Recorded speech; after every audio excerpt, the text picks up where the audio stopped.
Hey there, before we get into today's episode of Mitten Backstage, I wanted to let you know how you could support this podcast and others like it that I produce. If you head on over to patreon.com/Tracy Snedeker, you can find different tiers to show your support. Each one has access to weekly live streams as well as behind the scenes footage. You can also utilize my skill sets as a performer and studio musician, whether it's through consultations, lessons, or remote studio recording. So if you like what you hear today, feel free to head on over to patreon.com/Tracy Snedeker to show your support today. And now let's get into today's episode. So I guess we'll call this an informal start to Mitten Backstage podcast. It's the only podcast name that I Googled and that didn't come up with a Michigan podcast. So we're doing it. Was Mitten Backstage like did you have an idea how that name came to you first, or it was just like I need something that just nobody else has right now?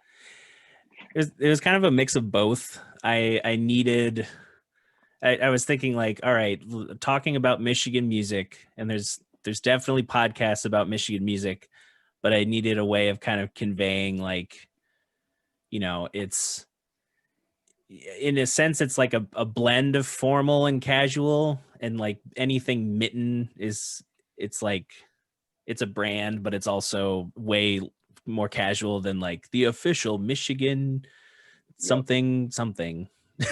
Yep. And so I was just kind of brainstorming names and then also Googling them.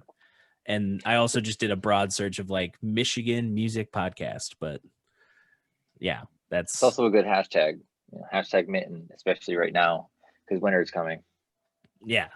Winter is coming. It's coming. But yeah, so for those of you who will see this either now or after the fact, Mitten Backstage is where I, Tracy Snedeker, podcast host extraordinaire of now 2 podcasts in the last week. Now I talk to Michigan musicians, whether it's, you know, someone who works behind the scenes, someone who is, you know, on stage, someone who's involved with the business end. And today we have tenor saxophone player and other saxophone player, Elzinga. Yo. Hi. So the other saxophone is an alto, by the way. Just yes, the other one. And the Iwi. other one. Oh yeah. Well, I shouldn't say that I'm an Iwi player until I actually learn how to play this thing. But it is here, and I do have one, and I do need to learn it. So maybe this and all the other people that are like, you should play your Iwi more, maybe that'll give me the motivation to actually do it. Yeah. Well, and you know, you and Eddie and Brandino could all make an Iwi choir. Eddie is already on a different level. I mean, he's always been on a different level. But his Iwi just soared. His Iwi playing just soared. It's awesome. Yeah, he's definitely. Mine went like. He's definitely one of those people that like anytime he posts something. We're talking about Eddie Codrington for those who might not know. The third. Yes, the third. He is a saxophone player we went to Western with, and it seems like every couple months he's just winning these national awards for composition or like being featured in a thing for art. Like he's doing it. Yep, he's real. He's the real. But as much as we love talking about Eddie, what do you do to the, you know, tell us a little bit about what you do out in the world, because, you know, you're on socials and some people see some of the things you do, but maybe folks would want to know more. Yeah, I just kind of look up to Eddie every day. That's my career again. No, Eddie's dope. I can't say enough good about him. He's killing. But if I have to talk about myself, I will. So I like tenor's my home. Tenor is where I think it's where everything makes sense. And then I can also play the alto for main. I usually use it for lessons. But I've also got called to play alto as well, either through Third Coast or I played in a band called Van Kaiser for about 6 months. I was playing just alto with them. That was cool. And just got to try that different, that difference on the different feel. But mainly tenor. What I do is I'm kind of the guy. I'm the guy that will say yes to play with everybody, and and I've come to terms with this, or I've thought a lot about it, but it's not saying yes to say yes or just to take the gig or to make a paycheck. All the way through school, it was very important for me to play with as many people as possible. This is what all my professors were telling me to do. Yes. It was the opportunities that I was given. It was never just in one vein of things. It was in so many different avenues and different genres. And I think that is an important aspect of being a musician, especially one that's able to work. So by saying yes to so many things, I've been able to meet a lot of people, make a lot of friends, play in various styles, which like if you said yes to this one thing in 2016, then when you get called for that thing in 2020, you're like, oh yeah, I know how to do that, sure, hit me up. And they're like, wait, we didn't know you played salsa music. Yeah, I played salsa band during my undergrad, so I understand some of the language and I understand some of the vibes and the rhythms. By saying yes to that opportunity, then I'm more prepared now to fit in whatever it is that I'm called to be a part of. So for better or for worse, I see it as a good thing. I'm a yes man, and I enjoy playing with lots of musicians in the local scene. I haven't gotten out of Michigan all that much. Few things here and there, but mainly it's been Michigan, and I think that's dope. So I play with a lot of people. A hired gun is the term I think you and I both use, because you are also somebody that is, well, your first call on my list, and I think your first call on many lists. So trying to be who right, exactly. That likewise. It's like, oh man, I need a piano player. Call Dutcher. So it's even funny this. Let me just say this. I've shown up to gigs where I didn't know who was going to be on the thing because I just got called on a whim, and then you're there.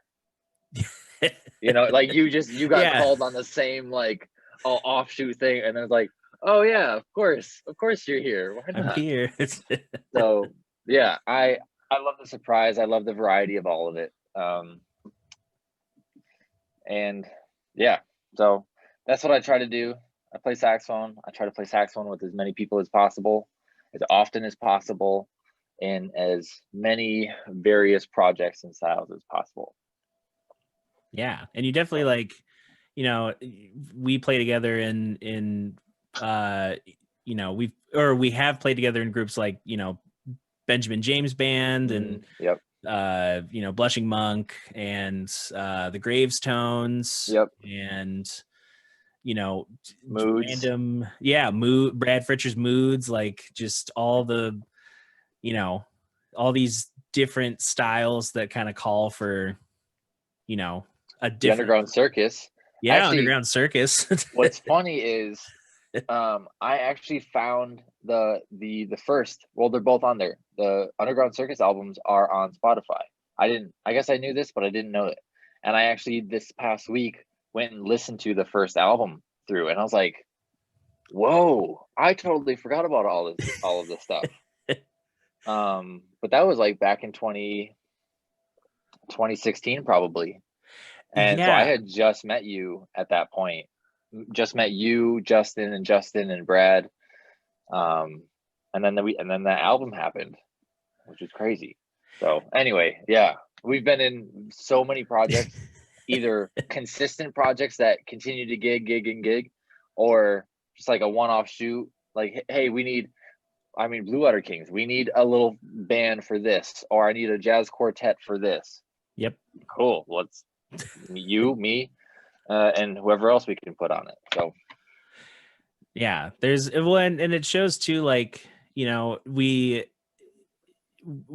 met a lot of similar people, and we've done a lot of, you know, obviously different instruments, but like similar, like, oh, we both did our undergrads, we both did our masters, we both went to, you know, Western for our masters, we both kind of ran into people like, you know, putting together these groups that, you know, have put out records, that have played shows, like people who are actually like, it's not just for fun as much as it is fun. Like, you know, it's people who see what we're doing and they want to work with us, or they want to, you know, have us be involved in some capacity. Like, you know, I've done stuff where I've recorded like I think for, you know, Isaac Norris, and another saxophone player, he'll have me come in and do like a solo, and it might be like 50 seconds, and then I'm done. And right. But you know, that's still like, okay, I got the call. I got to meet another area producer through that call, Deborah Perry. She's awesome. And I was talking to MJ Holman about this. Deborah Perry is somebody I haven't met yet, and I want to meet Deborah Perry. So hey, Deborah, if you're listening to this, let's link up and make some music. But yeah, all of that being like, she's a legend in Grand Rapids. She's a legend in Michigan, and of course the US. And just like, she's here, you know. Yeah, she's here doing Crazy stuff, doing I saw her, she had some birthday posts, and you know, she's I think she might have a new single out with Majestic Praise. It was looking like nice. she was posting something about that band. But yeah, she's great. But like me, bro. Yes. Nice. There's the, how did we exactly? Yeah. Well, and you also, you know, you've recently, you know, even as crazy as this year's been, you know, for all musicians, you've had some great moments in terms of like, you know, what you're putting out on socials. You've recently joined another band. If you want to talk more about that, like the fact that you know, have still this year has, you know, we might not be traveling as much, but you've definitely done some things this year. Yes. I've written them down. Yeah. So, I mean, we've all heard this 100,000 times. 2020 is crazy and blah, blah, blah, blah, blah. And it sucks, or it's great. A lot, or I did nothing. However you have spent quarantine, it's valid. Yes. For me, the beginning part of quarantine was lonely. So I was living with my parents at the time. I moved downtown June, so I'm no longer there, living downtown. But I was living with my parents, and my parents aren't old, but obviously they're older. So I made it a point, and we had talked to, it was just like, yo, this virus thing is like happening. Let's just stay inside and not do anything. Cool. Let's stay inside. So I didn't see anybody. I didn't go outside for a month, 2 months, something like that, to the point where like my car battery died because I hadn't driven it in so long. So when I wanted to go to the store for the first time, back in like quarantine one, was just like, oh, I need to like put a starter on my battery for a day so that I can go to the store tomorrow, you know, all those things. But one thing I did during that, so this is like March, early April, was I got heavy into Logic. I was trying to learn more about Logic, learn more about recording. I invested some money in getting some better equipment, and I just started writing little ditties, like 1 minute ditties for me, and then I'd play over them and I'd throw them up on Instagram. So I got into Logic, into recording, and I got into social media, and I tried to make an active push towards having some sort of social media presence. And that was cool. That got old in like a month. So many people started doing the live stream, started doing exactly what I was doing. Yep. The number of people that are now actually on social media like grew immensely because nobody else had anything to do.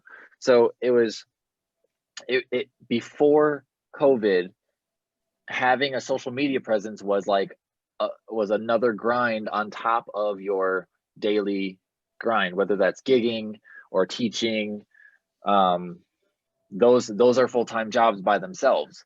To have a social media presence was all like, it had to be on your own, and you just did it on yourself. And so I had been doing that. I was trying to do that about a year prior to COVID, and then COVID hit, and then the entire world started doing that. So it was no longer a novelty. But anyway, all Right. that being said, I went for it, and I was just trying to mess around and do that. I started doing collabs, write a track the same way I was doing it, and then like call somebody, because I hadn't talked to anybody in a month. So I was like, I know you and I did one. So I was like, Yeah. let me call Dutcher, because if I'm home doing nothing, he's home doing nothing. So I did one with you. I did one with D. Washington, John Nowak.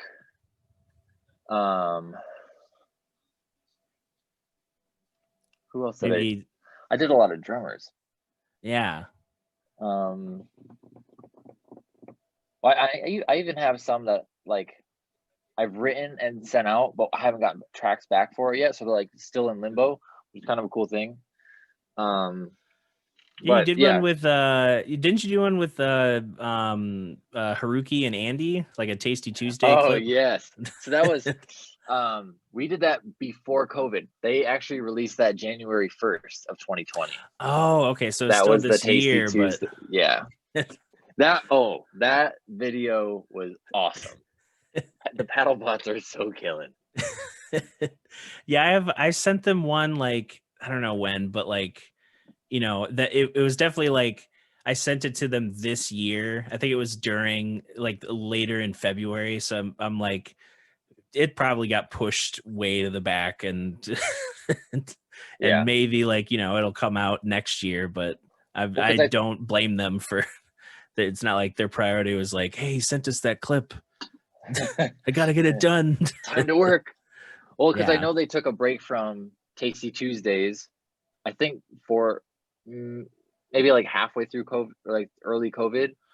But they also took a break from social media altogether at the beginning of June with the Black Lives Matter protests and everything that came out from George Floyd, the Oh, murder of right. George Floyd. So they had, I don't know if they've even started putting content up yet. I at least haven't seen one in a while, but I No, know it was for other reasons. yeah, and when I saw, like, Haruki's, he just started at what is it, Plymouth Yes. Yes. something studios, Plymouth Congrats, Rock, Haruki. Plymouth, Yeah, I I Plymouth don't, Studios. slacking on the name, but congrats on Yeah, the, you know. yeah. Well, and it. I feel like this year's been, as much as it has been like, you know, a real, like, you kind of have to take stock in, like, okay, the whole industry is this way.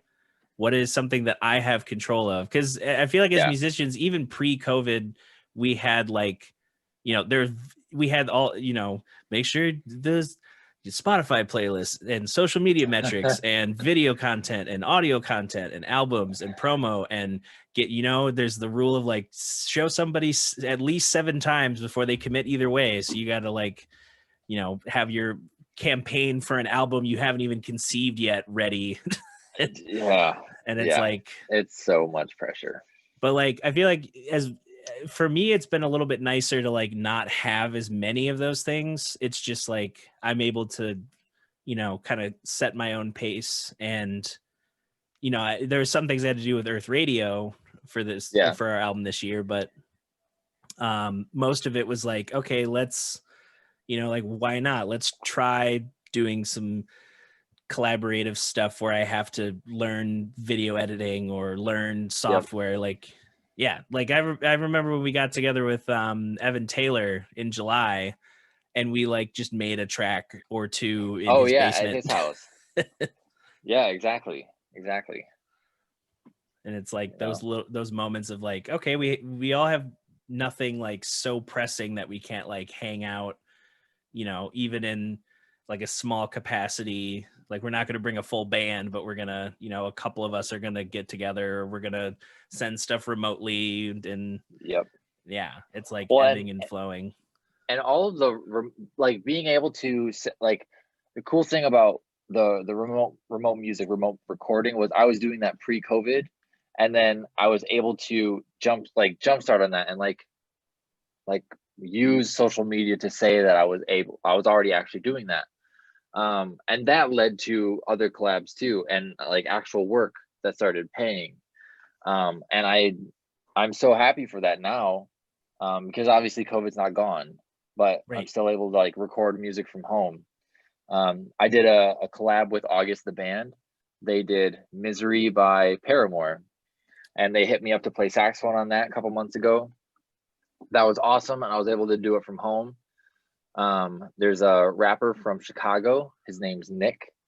Um, I, I don't know his last name, but his Instagram is Nick period spelled out.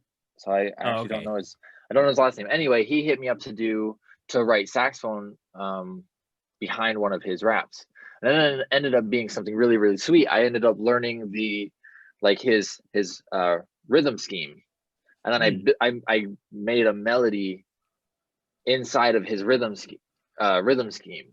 And like that's not something I had ever done before, but I had the time, I had the creative capacity, because I wasn't pressed to do X, Y, and Z, and I had to go to this gig or I had to leave town. And it's like, I'm home.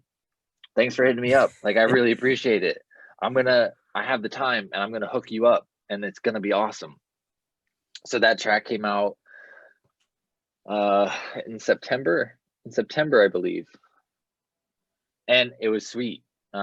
It's got radio plays in Chicago now. I think he's continuing to work on an EP, I believe. So it's like those things are just sweet. I ended up doing a track for Etch. ECHT is a nonprofit organization about Yeah. connecting musicians through just like remote recording. Oh, And okay. they're out of New York. I think they're associated with Broadway in some capacity. Oh, And that was there you go. cool. And again, it was just like, hey, we got your name from this dude, and I know my friend Johnny. What's his name? What's his last name? Johnny, I'm talking about you, man. Johnny is a songwriter from Detroit, and I think he actually just moved to LA this week. Oh, wow. Johnny mentioned my name to these guys, or his friend from New York, who then got in touch with me. It's like the world's small. Connect your world through social media or however you want to do it. Just be prepared to have your recording stuff together. What was another one? Yesterday, I believe it's through the band Brenna, Oh, but I'm not 100% sure. We ended up doing a recording of This Christmas. I don't know if I can say that. eh. I don't know if I can Well, say that yet. Anyway, I got hit up to do recording. And that's really, really, really cool. So just to keep rambling, I guess there's a rapper I got connected with through. How did he find me? I think it was Easy Beats, Ezekiel. He's a producer in Grand oh, Rapids that okay. I've been working with. We have done 2 tracks together. They're both on Spotify. He's working on more. We're working on more. Through him, I got connected to a rapper named Poetic Allen is how I know him. That's his Instagram. Okay. And just like I'm think I'm pretty sure we're going to be working together on a project coming up soon. No details I can share at the moment, but again, just like work hard, whether you're on camera or off camera, work hard, whether or not you're telling people, and then like work hard and do good work. So Yeah. and then things come out of it. And I think so. Let me now transition then into something. Well, you should also talk. But you had no, there's a whole, so part of another thing why I wanted to have a podcast where it's more conversational, is because there's a podcast that is just me, and the first two episodes, like, you know, I was a little enthusiastic with the first episode, and it's like just over an hour, and then the next episode is like 50 minutes. So it's like people can hear me talk, just me, and like True. I play keys and stuff around it, but yeah, I was gonna say, like, everything you're describing speaks to, like, it's kind of the sum of all of your experiences, being put through different tests, in the sense that it's like, you've learned your instrument to a point where you're very proficient at it. You know enough about logic now, and cutting together video, and like, you're not saying like, oh, I'm a video editor, like offering the services, Right. but you know how to like take audio and video, sync it up, put it, send it to whatever platform, person, thing, and then it builds. Like, I think people forget that social media also can act as a portfolio as much as it is like, people arguing and goofy memes and puppies. It's like, it's all like it's a way to advertise what you're doing.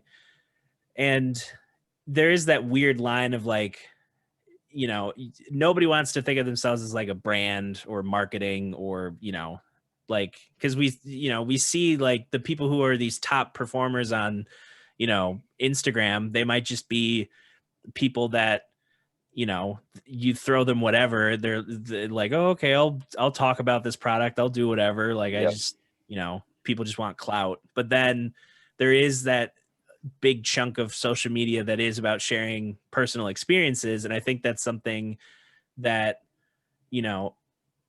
that in itself, even if it does feel like you're just sharing your life, is a brand. It's not like you're not Nike, like you're not a multi-billion-dollar company. Like, of course, what they're going to put out is going to seem inauthentic, because it's like, okay, they want you to buy shoes. But for musicians, it's like, no, this is very inherent to my life experience. And, I'm not just, noodling or playing, or I'm not just like, doing a thing. It's real. Yeah, and it's real. This is like, it's a job. This is my job. Musicians often don't like to title what they do musically as a job, right? The it's, I play saxophone as my 9 to 5, like that just ruins the purity of it. Right. But I am hoping to make money doing this to support my lifestyle.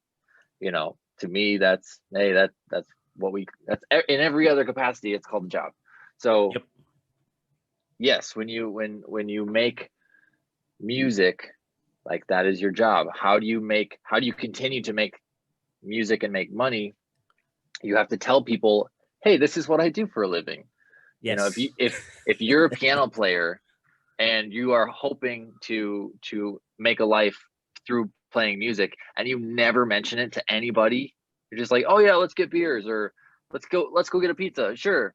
And you talk about everything under the sun except the fact that you play piano, nobody's going to call you for piano. Nope. That being said, it's not ideal to bring up piano over every beer and every hang. So use social media as a place, as a portfolio to, all right, I'm a piano player, I'm going to bring it up, this is who I am. If you want to see my stuff, it's over here. Cool. Now we can talk about sports, weather, Burt's Bees chapstick.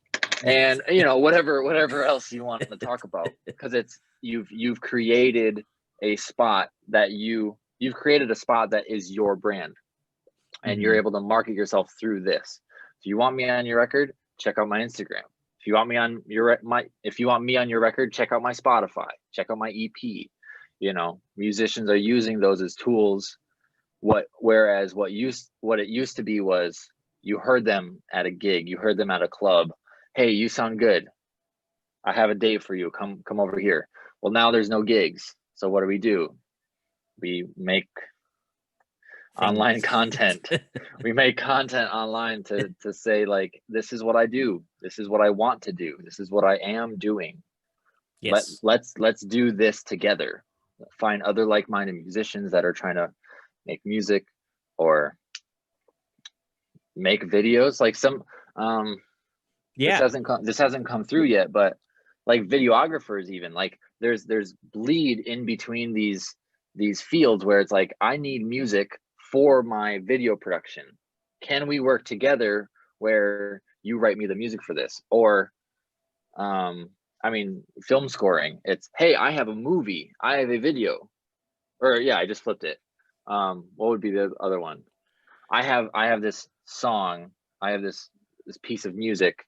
Can you illustrate it for me? Can you create a cartoon video, claymation, or stop motion, or whatever, to my music? There's a band called Finkel. I met them in. Oh yeah. Do you know Finkel, the band, or I think it's just Finkel? Is it duo? It's the duo, yeah. Yeah, I met them in Kalamazoo, and then they're living in LA now. But almost all of the music that they have been putting out on social media is tied with like this claymation dinosaur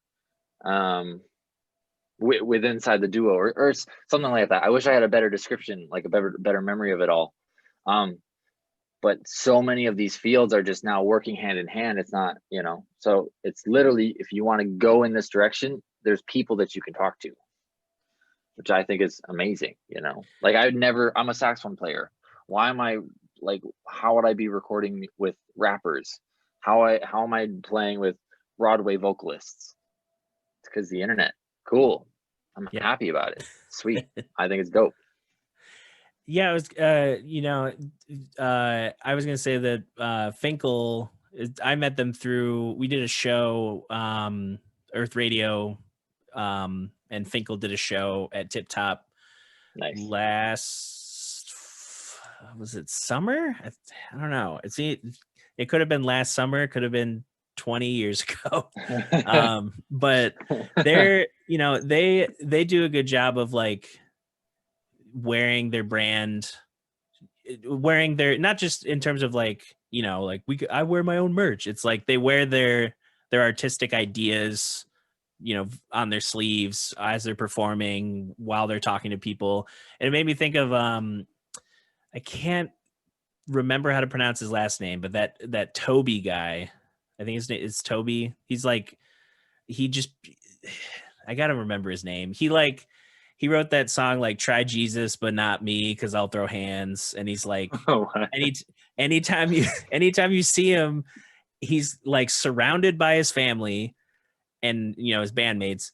I've never seen him ever, not once presented ever, like, I'm just in normal clothes. It's always like, it's a all teal set, or he just put out a video with Black Thought and they're all wearing these super cool, like, tailored yellow robes with like imagery that matches the song. And like, there's at no point is he, calling awareness to it. Other than him just saying, like, in an interview, he's like, I just like to live in, the art I want to create. And that's basically what he's involved. His wife, his like kids, they're all part of it. And it's cool, like, to get to that point where you're comfortable, you're used to the platforms, you're used to, like, okay, if I tweak this little thing, this is kind of how I present something on Instagram versus Facebook versus TikTok versus whatever. But at the same time, it's like you get used to, thinking about how you're communicating differently with not just different platforms, but different audiences. You're thinking about like, all right, what do I need to do to tweak something? Or like yeah. if you want to just talk about like the difference between you and I have talked about this slightly, like the difference between Instagram and TikTok. There's a different viewership in both platforms. Mm-hmm. Like the Instagram viewership is looking for high quality, highly skilled, I don't know, just good quality videos, good quality audio, good quality editing. Let's say TikTok is literally, and people go that far in TikTok too. Don't get me wrong, Right. but TikTok is acceptant of any type of video, any type of production, any type of audio. We love it, we consume it, and that works. It works for TikTok, But knowing that as your person, how to interact with those different communities is on you to make sure that you know how to tweak the same content for different purposes, because it's innately for them, if you will.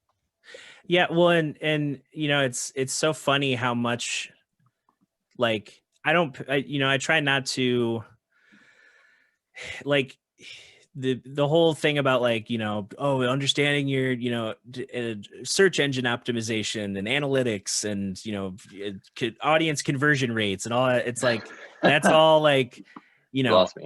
you can't like spend your whole day being like, well, if I do this, how, like, and I have 500 views, how many of those people are in get like, maybe if you're like a Fortune 500 company, you want those numbers, but then you can pay somebody else to do it. Yeah. If you're a Fortune 500 company, you can pay somebody else to do it. Right now, it's just you and it's just me. Well, but it also, like, I just noticed the funny thing of like Instagram. I'm starting to put things out more regularly that I like putting out, but I also just joined TikTok and I have like 6 videos. But one of them was literally, I'm on there too, man. Yeah, one of them, I was just like, okay, this is something that's it's not gonna be like viral, but I made a video with the intent of like, all right, let me see if I do something that's like, so accessible that it's impossible to like hate it. It was just me like playing with my dog at Thanksgiving. It was something I'd already posted. I already posted on Instagram. And, me as a person who's had a TikTok for maybe a little over a week, I posted that same video and all I did was like add a filter and put a song under it of just like, it was a song that was just called like Puppies Playing, and it has like 1,300 views. And I'm like, wait a minute. So this thing has this weird ability to like, like you put something with even the smallest amount of intent or like, no intent. You just put something out into the ether, and then this new platform just kind of absorbs it. And it absorbs it by the content of what you put.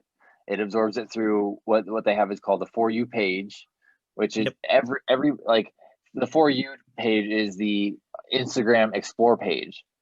Unless you have like 10,000 followers, it's very difficult to get on the Explore page. Right.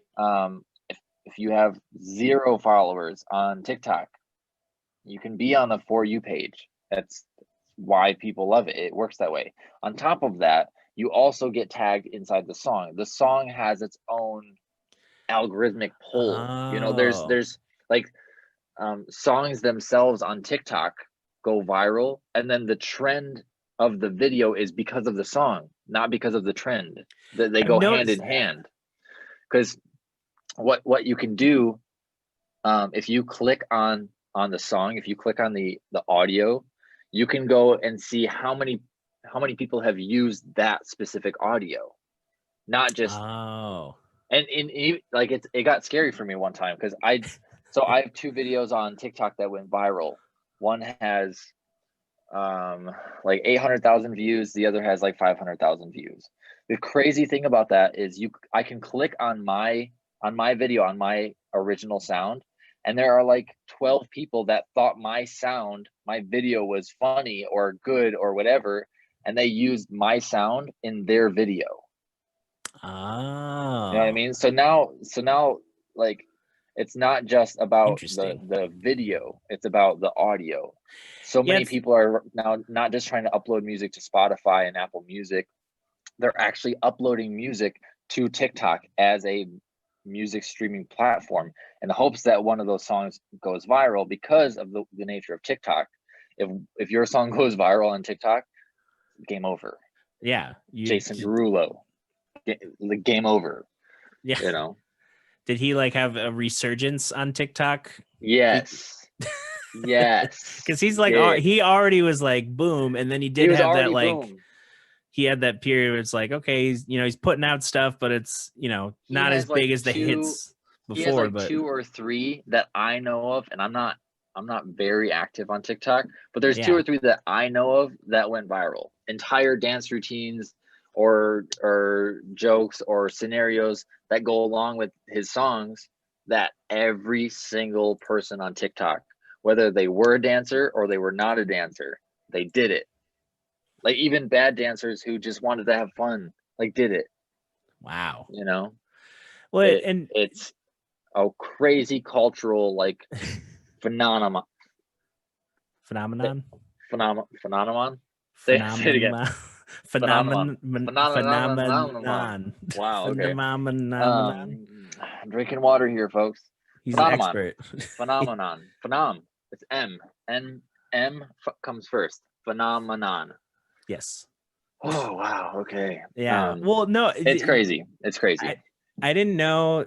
I mean, I knew that like, just from glancing at it, like, I had listened to comedians joke about TikTok, and they're like, it's just people dancing, and it's like, yeah, there's a lot of people dancing on TikTok, but yeah, there's these songs that are definitely like you hear them over and over again, or they have something tied to them. But I didn't realize it was like, I just thought like it was kind of like how music normally reaches people, where it's just kind of a thing, and then someone might include it in a video, and that might go viral, and then they respond to it. But the fact that you can just upload a song to TikTok and then track the usage of it is pretty cool. Well, even so, you did that one video on TikTok where you were reading the van, home of the free and the home of no free. Oh yeah. And I thought that was hilarious. I took your audio and then I did like a head bob dance to it. Oh yeah, I did see. That's how that worked. Was I saw your audio, or I heard your audio. I clicked on your audio to use in my video, and then it's like doing a react to any other thing. But now I'm just doing it only with your audio, not with your video. Yeah. Well, and it becomes, it in no way am I saying like because music can go viral on TikTok means that that's where your focus or passion should be. Rather, I feel like what I'm learning through like in having to intentionally think like, okay, who do I dig on these platforms? What version of their type of vibe do I want to put out? Because then it's easier to align it with my goals versus like, obsessing over like, oh man, I got to learn this TikTok dance because all the kids. It's like I'm not gonna learn it. I can't learn TikTok dances. I can two-step, but anything beyond that, you're gonna have to find somebody else. Yeah, but I'm starting to think of more ways, because you do those like those Monday transcription things like with the licks, or you I have a few like things, I like types of content that I recreate or push. Like if I create content, I create content in these smaller divisions so that it becomes my thought is it becomes a thing that people can look forward to or expect from me, rather than like, here's a picture and here's this thing I did and here's this. It's like, okay, cool, you kind of live a, like, you're a musician, cool, we kind of like your stuff, or don't like your stuff, whatever.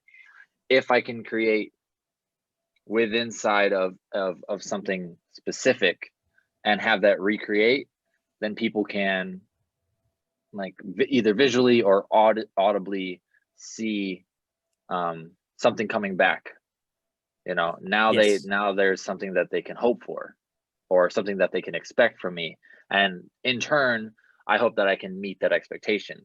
But I've created that expectation, hopefully, in people to push me to create, to do that.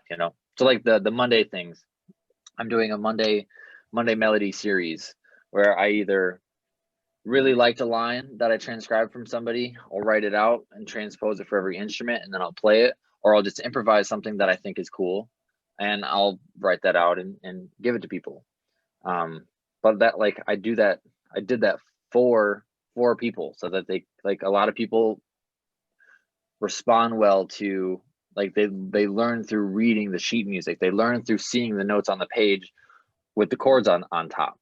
Sometimes just hearing it doesn't make sense. So if that is how they learn, I'm giving them not just the audio but the visual, and hopefully that can help them. Yeah. Yeah. Or I do like transcriptions. I like to think that I'm good at transcribing. So if I can create expectation for, man, I can't wait for the next Caleb Elzinga transcription. Sweet, because I can't wait to put out the next transcription. I'm just hoping to create excitement on both sides. Like, I'm excited to transcribe and make the video and record it. I'm hoping that through repetition that I get other people excited about the transcriptions that I'm going to put out. I don't know, obviously that's trial and error, and I don't know if people, I mean, generally people dig it, but to what point do people really care? I don't know. And to that point, I do it for myself. Right. But just with the hope that people dig it. So Yeah, because it's like if especially if we're gonna spend any amount of non-zero minutes on learning all yeah, these platforms, it really has to come from like that balance of like, okay, I know I want to make things, and then you start to think like, okay, what do people know me for? What have I done that kind of reflects my passion or what I like putting out? And then meeting an audience person who's like used to all different kinds of presentations on social media, you're never going to be able to go door to door and be like, hey, so do you like transcriptions, or are you more of a dance person, or do you like this type of thing? right. It's like you just put it out, and then the internet is that kind of thing that'll like, oh, this guy from this place and this person from here, like all come together over one post or one series, or and then it leads to like, it kind of snowballs into like, okay, I'm gonna, now that I've had this audience around transcriptions, maybe I'll make a longer one, and that'll be my YouTube or something. Like, oh, maybe if I I'm learning this whole solo, what else could I do with it? Maybe I'll get a Sound Slice account and post the transcriptions, or like there's That's Yeah, I utility in definitely use everything. you. I use YouTube to post like the full length of any transcription. Quite often, like a solo is going to be about a minute, but if it's longer, I definitely throw that up on YouTube because I worked hard to do it. And I only recently, I started using YouTube during COVID. That's when I first really started using it, and only recently did I found out through Instagram that people are actually looking forward to those transcription videos. Because right now, the only thing that I have on YouTube are my transcription videos, and if I've done like horn section parts for a song that I like I'll do like 3-part saxophone harmony or parts, like I did for Dirty Loops. I did one for Tash Sultana. Oh, yep. All of that's on YouTube. But any of those longer length productions that are just like something I'm working on, it took a long time. Let me throw it up there. And then, you know, Instagram gets the 1 minute thing. Actually, and speaking of transcription, I'll let the cat out of the bag here, which is not a big cat out of the bag, but my next transcription, yeah, you heard it here first. My next transcription, if anybody listening either now or later doesn't know, my favorite saxophone player is Bob Reynolds. And I've posted 3 of his transcriptions that I've done. I've done more, didn't post them. I'm working on one right now. My plan was to start recording this weekend because I've learned it all. But I'm doing moving pictures off of his new album, and Bob takes 3 separate solos in this song. And the first one is like the piece sort of starts off like out of time and just like powerful but floaty, and then it goes into the like a really small, and then the groove and the melody comes in. The melody and then the solo kind of evolve in the beginning, and I think it's like maybe a minute long. It goes into this transition melody, or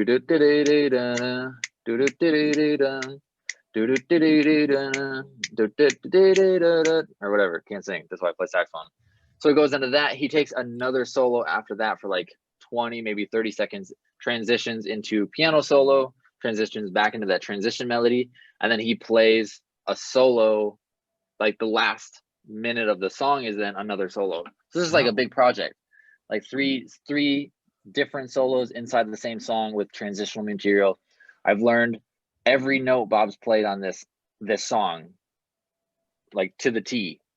And so I haven't recorded it yet. I haven't made the video for it, but that is the big project that I'm working on right now.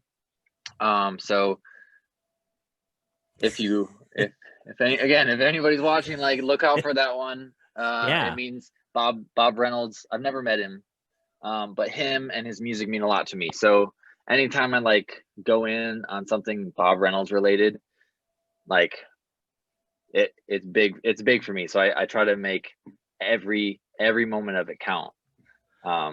So yeah, really love that.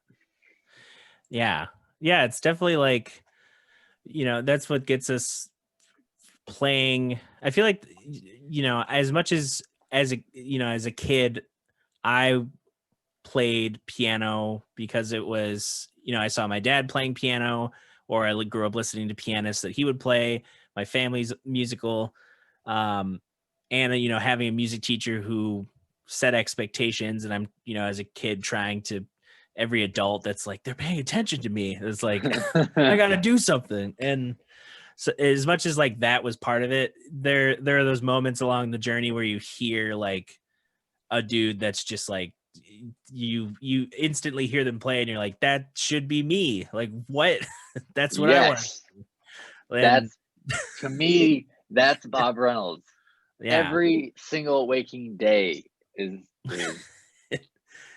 all the Bob Reynolds. I have a small thought is I've been listening to Bob almost every day, definitely at least once a week, let's just say, for the last 4 or 5 years, since my last year of undergrad, which is when I found him. So it's I had this weird thought the last couple of weeks, like sometimes we think about our lives in chunks or seasons, like an undergrad or a grad, or your first job, however long that goes, or your first car, however long that lasts. These seasons, I think, exist sometimes with music. Like you have the music that encapsulated that era for you. Whether like if you were really into Green Day, then like you think about your childhood in terms of really loving Green Day, or seeing Linkin Park for the first time. Your whole life is surrounded around that. For me, like the last 5 years, is it 5? Yeah, like the last 5 years, Bob Reynolds has been the soundtrack to my life. And I think like that thought just kind of hit me the other day. And I think it's crazy. It's absolutely crazy that it's one dude, or I guess like his band is like 4 dudes with sometimes interchangeable people. Yeah. But this quartet, this person, this dude's music has that sort of effect on me, not just like one time and it made me cry, or one time and it made me laugh. Like his music is the backing track to the last 5 years of my existence. And you can call me crazy, like that's fine, because there's some crazy in there. But it's also just incredible. And I think the point in what I'm trying to say is, looking up to somebody that I know can have such an effect on me is like, that's somewhere that I want to get to, where I think, or where my music or my writing can have such a drastic effect on somebody else that brings them to places of either deep emotion, either happy or sad, or just like, I am the sound that they want their life to exist around. And I'm not saying that in any egotistical way. Like, I'm not hoping for that or expecting for that. No. Because Bob doesn't know this, or Bob didn't plan for this. He's watching it right now. Yeah, I know. We got one person live on YouTube, and it's Bob Reynolds. I don't know who it is, but that would be, I couldn't do that. But so yeah, I mean, Bob didn't write his music and play the way he did for me to then feel that and say that. So in no way am I trying to get to where he is for other people. But I at least want to be capable or proficient enough to be able to say those same things in like same feelings and emotions in a deep way through music, where it can communicate with people, yeah. That's what musicians look for, is obviously connection between ourselves inside your band, like you and me playing in a band, there's a connection there, but also through the music we create on stage, reaching into the audience, Yeah. And that's, that there's, as much as there is a lot of like, extra things that you get to a certain point with being a musician who's like, all right, I'm not just gigging like with, my teacher. I'm not just, sitting in with my teacher's band, or I'm not just, at like just playing something that, is low stakes. I think people forget with, stakes, higher stakes, I guess, like when you commit more to having it be your income, and, it's what's supporting your living and all this stuff, or partially like a combination of things added to supporting your living. It's like people forget that, why you picked up an instrument in the first place. And I feel like this year was that for me, being like, there's nothing to like grind against. It's like, it's a year of like, okay, why, like I've been playing piano since I was 8. I just turned 28. So I've been playing piano longer than some people have been alive. And it's like, all right, what does that mean right now, when, there's the very real thing of like, if I go out and do this, I'm putting people at risk. And it's like, but I still, finding those moments of like, okay, the validation of like being a musician is not going to come from an audience every single time. It's not going to come from playing in a band every single time. It's not going to come from that one video that went viral for some people. It's like, it's those moments people don't see. It's the, the times that people are, they're listening to a music or playing music, and it's just, it's like breathing. It's part of what you're doing and who you are. And, yeah, I definitely get that vibe too from like what you put out and what you're on, in terms of like the people you collaborate with and record with, that you're not just a person who happens to own a saxophone. You are interconnected to the saxophone. Yes. I wanted to talk quickly about what you had just said, of like being a piano player for 20 years and then going through the year of 2020 without having anything to grind against. I think a beautiful thing that a lot of musicians were able to deal with, and well, I'll say it first. We, as musicians, we sort of got to choose to play music again. We got to choose to be a piano player or a saxophone player, because this was the year where, as a piano player or as a saxophonist, there was no work. So maybe this is just the time to hang the towel and try some other venture in life. But for all the musicians that come out of COVID continuing to play music, I think it's a beautiful thing to be able to say, like, I chose to do music again, you know, because you chose to do piano when you were 8, or maybe you were forced to do lessons. I'm not entirely sure. It's a mix of, like, I chose drums, and then I did one lesson, and it was with like probably a jazzer who did teach kids, and I was kind of bored.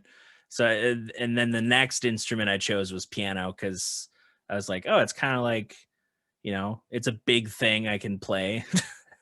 Okay, so you got to choose the instrument then, which is sweet.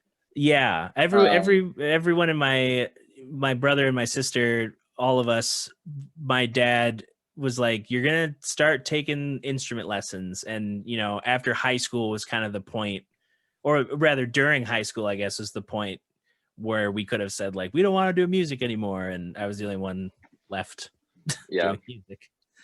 Yeah, I mean, 2020, you got to say that you want to be a musician again and mean it. And I mean, there's musicians that weren't fortunate to be able to make that choice, either because of finances, living conditions, whatever it was. And I mean, that's sad. It's really sad. Like, I know some great musicians that don't play anymore, but the thing is, music didn't have to be the only thing they did. Like, their life isn't over just because they're no longer playing music. They're able to find joy in a new area of life because they were given the opportunity to explore. You know, so I'm not saying this in any negative way. Totally not. But we all, like, the musician already knows how hard it is to be a musician in a normal functioning society. Now, when it's really, really tough to choose music again, or to continue to choose music, I think it's beautiful. Yeah. And I think that's a good sentiment to end on, that you can choose to, you know, pursue music, and it doesn't have to be, you know, it doesn't have to be as involved as what we talked about with social media and, like, understand, you know, the ebb and flow. It can be, you know, like, there's always room for the weekend warrior. Yes. And there's always room. There's always room for someone who's like, you know, if I could, like, have a magic wand and, you know, convert the people that come up to me and they're like, I took piano when I was 10 and now I'm 45 and I don't think I can do it anymore. It's like, you can, and go do it and see ya. It's like, there's literally nothing. No one's going to be like, unless there is some weird person in your life being like, don't play piano. Like, don't do that. It's like, if you're already, you know, if it's not for a job, it doesn't have to be for a job. If it's not for college or some kind of, you know, career path, like, it doesn't have to be. It can just be, you know, learning your favorite songs. It can be entertaining your friends. It could be, you know, even just as a gag. It cathartic. Could just be a gag. Yeah. Yeah. I'm going to buy a drum set so I can just hit things. Not because I want to play music, because I want to hit things. You know, at least then the sounds that you make in hitting things don't sound like a drywall, like the wall of your house, but it has, like, tone. Okay. Either way, I got to hit things. Like, there's so much room for that. There's so much room. Definitely. There's always room for music. And I think that's a great sentiment to end this first episode on. Yes, because I also have to go to the bathroom. Yeah. Thank you, Caleb, for being the guinea pig for this first episode. And No worries. Thanks for having me, Dutcher. Yeah, let folks know, do you have a website, socials, anything you want to plug before this wraps up? Reverse that. At Caleb_Elzinga is my Instagram handle. That is where I post everything. It's my main outlet for my creation. I also have a website, calebelzingamusic.com. You can keep track of me there. Bigger projects will go up there. I have like videos with Derek Brown that I did last year, some this year. Or no, it was all last year actually. Those are sweet. My bio's up there, pictures up there. And obviously when I'm gigging, I have my gig dates on there as well. So if you're trying to see me live, my website is the best place to go. Instagram is the best place for my internal content creation and just connecting with you guys on a more one-to-one basis while on the other side of the screen. So those are the two that matter. So. Awesome. Yeah. So go check them out. And, I don't really know what a tagline for the end of the show is, but Mitten Backstage. Yeah, Mitten Backstage. Thanks for chatting backstage. Unsupported by Burt's Bees. Unsupported by Burt's Bees. And remember, if you dig any part of what you heard, if you gleaned any information, you can support this podcast on www.patreon.com/Dutcher Snedeker. Links to everything that we've mentioned will be, in the final product. Those of you who are watching right now are seeing the behind the scenes thing. So if you donate, or I guess subscribe on Patreon at the $10 level, you can get access to these streams that will be hosted privately on the platform. So thanks for listening to the Mitten Backstage podcast, and go talk to someone about music, go play music, go enjoy some music. That's what this is all about.